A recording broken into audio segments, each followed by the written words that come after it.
Welcome, everyone. This is the MasterClass. My name is Patrick Nazareth. I have around 30 years of teaching experience, and I would like to help you dispel your doubts, should you have any. Today, we are going to do the lesson, A Question of Trust, written by Victor Canning. Canning, born in 1911, died in 1986, was a British author, a prolific one, a thriller and mystery writer who wrote a lot of novels. In fact, he wrote over 60 of them. He is known for his clever plot twists and his comic writings. One particular book of his, The Rainbird Pattern, was made into a film by none other than Alfred Hitchcock. He specialized in writing stories where criminals are outsmarted by even smarter adversaries.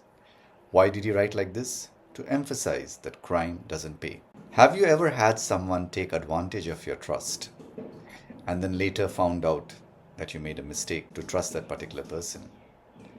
We are introduced to a gentleman called Horace Danby.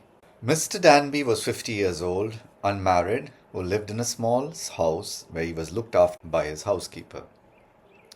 For all everyone knew, he was a very good citizen.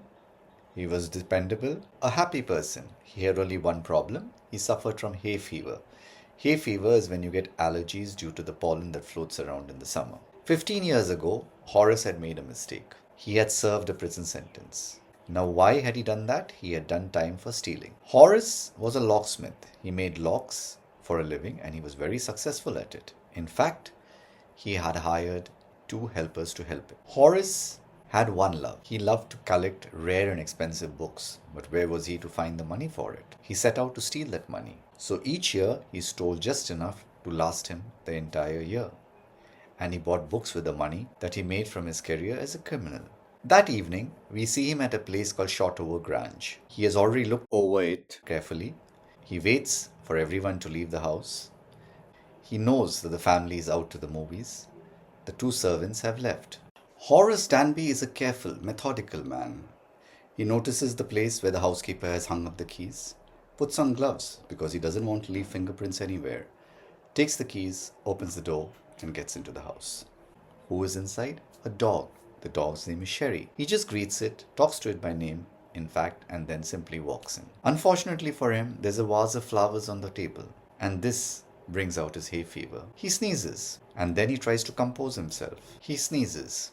He lays down his tools, the tools that he has bought to open the safe. He knows that the safe has around 15,000 pounds worth of jewels in it. He knows that he can sell it at around 5,000, and that will give him more than enough money to buy some books he has his eye on that will be coming up for sale in the autumn. He is waiting in the house. He knows he has 4 hours. Unfortunately, he sneezes again because the smell of the flowers is too much for him. Now, how had he known what to steal and how to steal it? That was because he had read a magazine article and interview the people had given. They had not just mentioned the location of the safe, which was hidden behind a painting. They had even given a full description of the layout of the house. He cut the burglar alarm, comes back. Unexpectedly, he hears a voice. Cold or a hay fever? You're sneezing? Without thinking, he answers, hay fever. Then he spins around. He realizes he is not alone. Who is there? A young woman, pretty, dressed in a red dress. The dog is with her, and she tells him, it's obvious you're a burglar. You better do something about the hay fever of yours. There are certain remedies which work. Otherwise, anybody can hear you coming and going. Sherry is jumping at her and she tells him to sit down while she talks to the gentleman. Horace doesn't know what to say. He says the first thing which comes into his mind, which is that he didn't expect to meet anyone from the family. She laughs. Of course. Why would you? You intended to steal and you intended to go. Why didn't you run? The Horace tells her, that was my first thought. And then she smiles at him.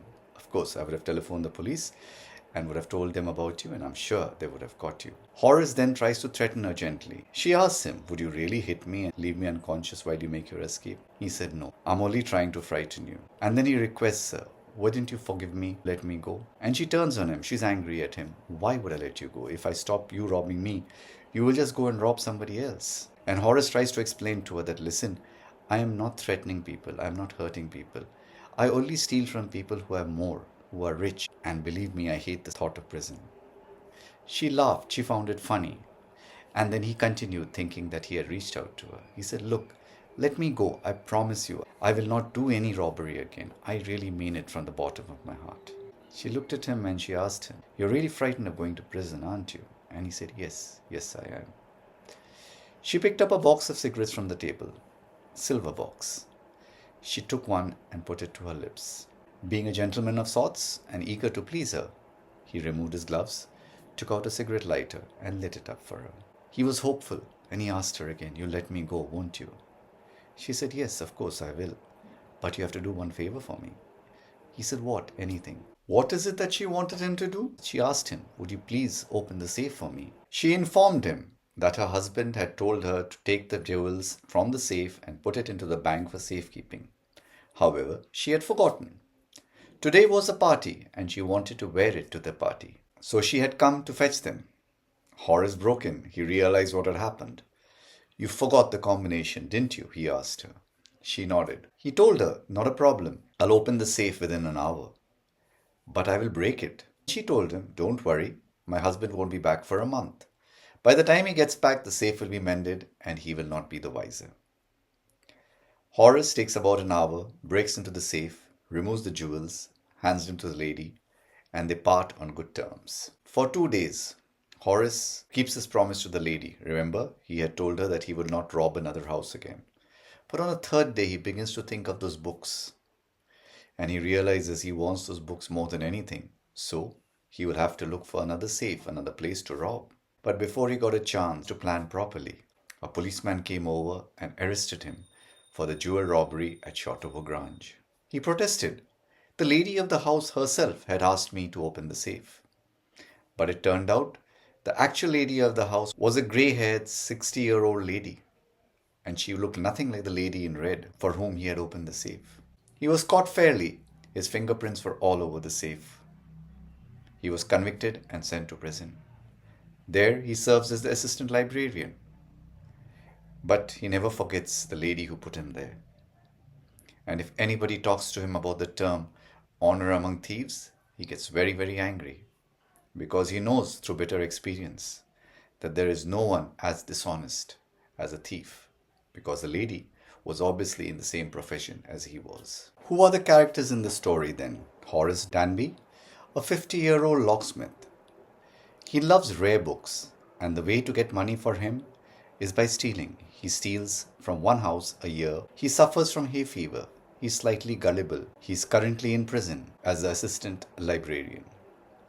The woman in red, a young, pretty woman, calm, manipulative, tricks Horace into opening the safe for her and escapes with the jewels.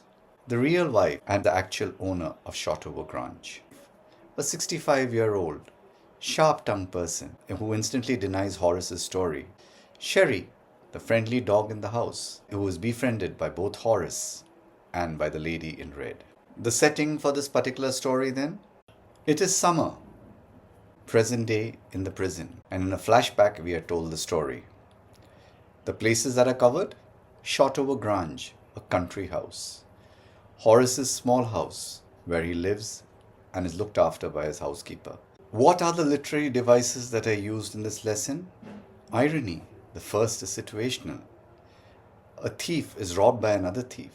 The careful planner is outthought by somebody who is more intelligent than he is. Dramatic.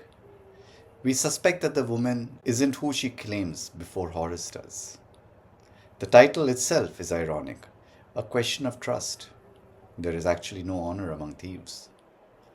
Horace considers himself respectable despite being a criminal. Foreshadowing. The woman, her calm, controlled behavior hints that she is not a victim. She is not panicked when she sees him in her house, remember? Her knowledge about curing hay fever suggests careful observation. The emphasis on Horace removing his glove. She manipulates Horace into removing his gloves. Symbolism. The gloves symbolize protection and careful planning. Removing them, vulnerability and trust. The rare books are Horace's attempt to appear cultured. The fingerprints symbolizing undeniable evidence and his downfall. Contrast. The careful planning of Horace versus his gullibility. His reputation versus reality. The young woman in red versus the elderly wife. His caution. The gloves studying plans of the house versus his carelessness. Imagery. Bright July sunshine. Woman dressed in red. Grey-haired. Sharp-tongued. What are the themes hidden in the story? No honor among thieves. Criminals will betray each other without question. Deception and misplaced trust. If you place your trust in the wrong person, you will meet with unhappiness, you will meet with betrayal. Crime doesn't pay. No matter how much success you enjoy, one mistake can destroy everything that you have built. Intelligence versus cunning. The cleverer criminal, the master manipulator, will always win. That's the lesson there for you then. I do hope I have been of help. If I have, do remember to like, subscribe and share. Remember, there might be others who would be requiring our help. Thank you so much for watching.